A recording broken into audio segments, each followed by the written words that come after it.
everyone, Brad Larson, owner of Larson Properties. In this video I want to talk to particularly tenants about the homeowners association that you may be now moving into. And this is going to be a quick little video on basically some of the pitfalls that are involved with living inside of a community with the homeowners association. Now it's more good than bad, but let's talk about some of these issues that we commonly see that's going to basically involve the owner, that's going to involve us. Now we have to involve the tenant. And there's a few things that the tenant should be aware of. First is going to be parking.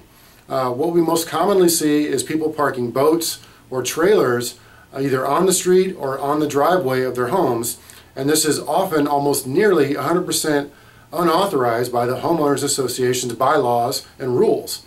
So basically, to kind of break it down and for you real easy, if you have to pull a boat out of storage and park it in your driveway, do it for a day or two maximum, but don't do it for 2 weeks or 3 weeks straight. The HOA is going to really get upset about that and start sending letters to the owner. The owner's going to scream at us. We're going to file that letter with your account, and we're going to charge the tenant.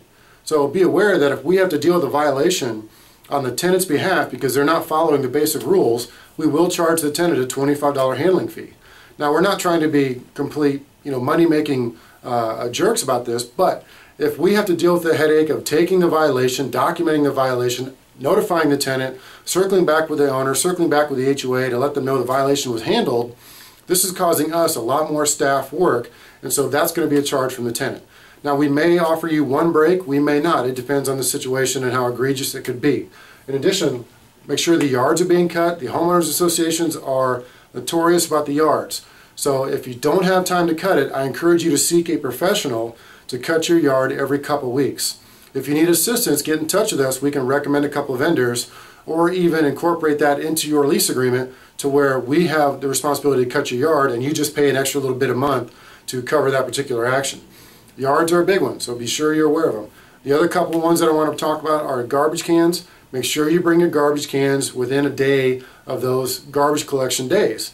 So if garbage is being collected on Thursday, don't wait till next Monday to bring those in.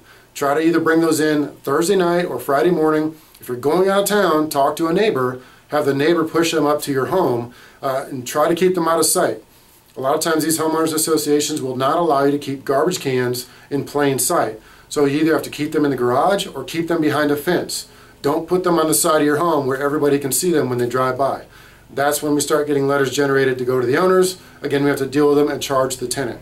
Last thing I want to mention is goals, meaning basketball goals, hockey goals, soccer goals, whatever those could be. Anything that's built into the street or just in place there on a temporary basis, that's considered what we call a goal. And that cannot be put up to where it's going to stay overnight or stay over a long weekend, because homeowners associations, again, will ding the owner and we have to ding the tenant, and it just gets nasty. So last thing I want to mention is that most homeowners associations nowadays have a website. On their website are the rules and bylaws. For all new tenants or all existing tenants, if you have any doubts about what you can do inside that neighborhood, Google search that particular neighborhood subdivision, and I bet you will find a homeowners association website. You can reference their bylaws and the rules and even find out who their president is or vice president, and maybe inquire with them directly, hey, can I park a boat over on my particular property for a long weekend, like Memorial Day weekend, and we're going out of town? Is that possible?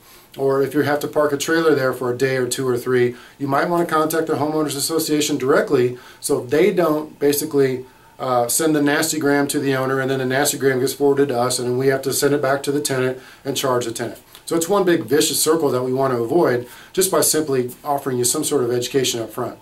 So if you have any further questions about the HOAs and your requirement, we encourage you to seek out that particular website for the HOA that you'll be living in directly. If you have any further questions beyond that, feel free to give us a call at 210-497-8686.